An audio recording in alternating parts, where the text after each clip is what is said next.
तुम क्या करते हो, मूर्खों को लेके दुखी हो जाते हो। कहते हो नहीं कोई ताबीज बांध दो आज चेंज हो जाए, वो ताबीज नहीं है मेरे पास। वो बाबा मसान के पास है, दैनिक जागरण में उनका ऐड निकलता है। मोदी जी को गाली देना थोड़ी बड़ी बात है। जब तक ईवीएम रहेगी मोदी जी को कोई हरा नहीं सकता। तो लड़के लड़ रहे हैं, पढ़ रहे हैं, पागल हैं सब। 3-4 लोगों को डेली सुना। तुम्हारी जब भी किसी बात पे लोग हंसे तो इसका मतलब वो नहीं कर पा रहे हैं। जब सीखोगे तब गलती तो होगी ही ना।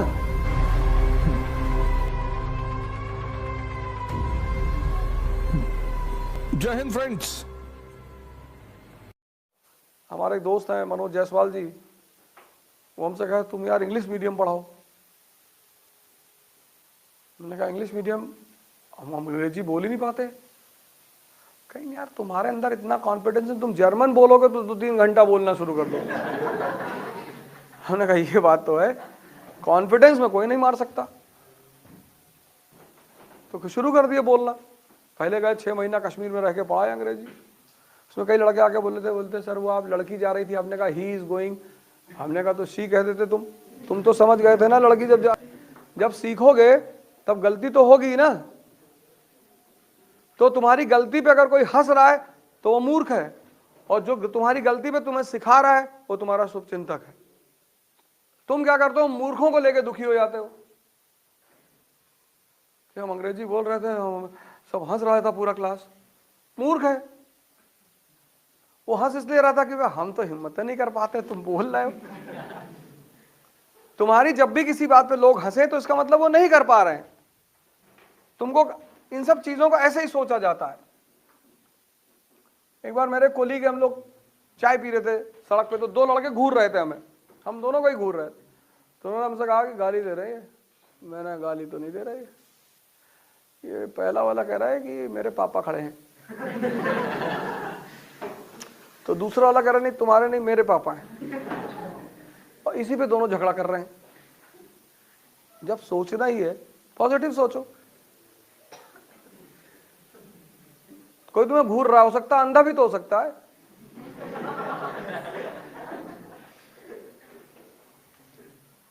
कोई तुम्हें गाली दे रहा है, तुम्हारे ससुराल का भी हो सकता है।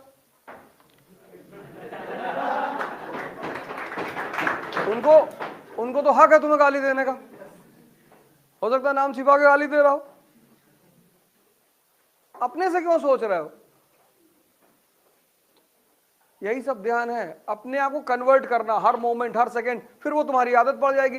जैसे अभी तुम्हारी इसकी आदत है, ऐसे तुम्हारी पॉजिटिव सोचने की आदत पड़ जाएगी, बस तुम महान हो जाओगे। आदत ही बदलनी है तुमको, कुछ करना थोड़ी है। 3-4 लोगों को डेली सुना करो, सदगुरु को डेली सुनो। वो ब्रह्म कुमारी की शिवानी दीदी है, उनको सुना करो। सुबह उठो, इन लोग की 15-15 20-20 मिनट की वीडियोस पड़ी हुई हैं, सुन लो। शुरुआत वहां से करो ना।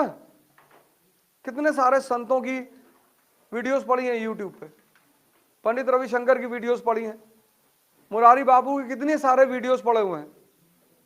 वहां से शुरुआत कर लो। तो चेंज होने में टाइम लगेगा भैया। तुम कहते हो नहीं कोई ताबीज बांध दो आज चेंज हो जाए, वो ताबीज नहीं है मेरे पास। वो बाबा मसान के पास है, दैनिक जागरण में उनका ऐड निकलता है। 24 घंटे में नौकरी, सौतन, मनचाहा प्यार।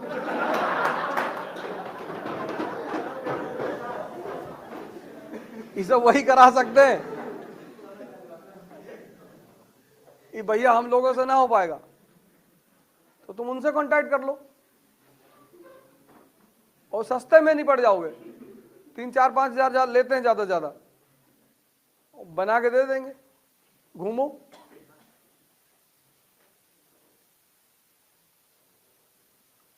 तो लड़के लड़ रहे हैं, पढ़ रहे हैं, पागल हैं सब। मोदी जी ताबीज पहन के यहां तक पहुंचे, मेहनत किया है, लड़ा है वो आदमी, रोया होगा, लोगों ने मजाक उड़ाया होगा, हंसा होगा, गाली दिया होगा, मिलने से मना कर दिया होगा, लेकिन वो आदमी अपने से नहीं हारा होगा। 2014 में बिना सांसद हुए prime minister of India. Achievement है सर। गाली देना कौन सी बड़ी बात है कि हम मोदी जी को गाली देते हैं? गाली, तुम तो आसमान पे थूक रहे हो। मोदी जी को गाली देना थोड़ी बड़ी बात है।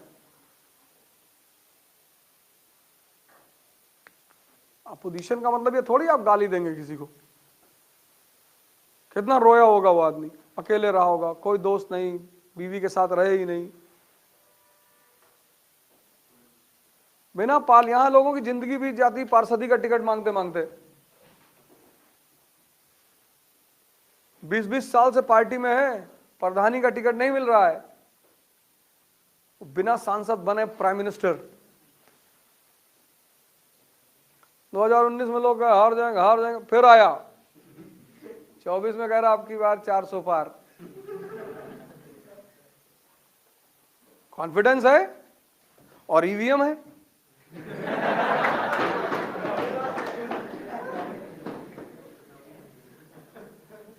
ये मैं नहीं कहता हूं, ये उनके विरोधी कहते हैं, मैं काहे कहूंगा भैया।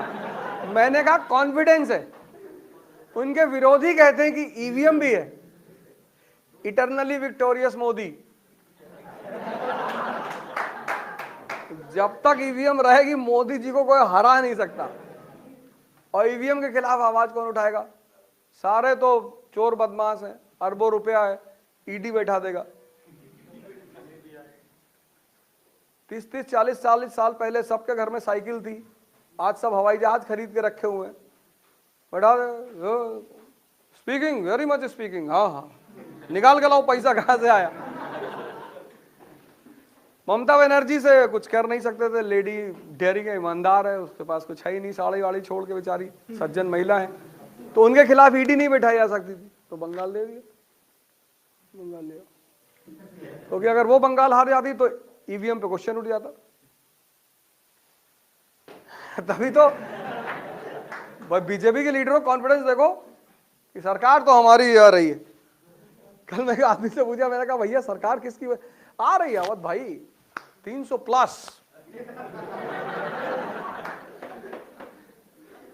उस बंदे ने मुझसे आज तक जो भी कहा कभी गलत नहीं निकला। ऐसा नहीं कि झूठ बोलने वाला बंदा है, कहा 300+ आ रही है, 300+। जितने लोग पार्टी छोड़ गए हैं इनको दुबई भेजा जाएगा मरुस्थल में ऊंट चराने के लिए। अरे मैंने कहा यार भैया हमें माफ कर दो, हम क्लास लेने जा रहे हैं।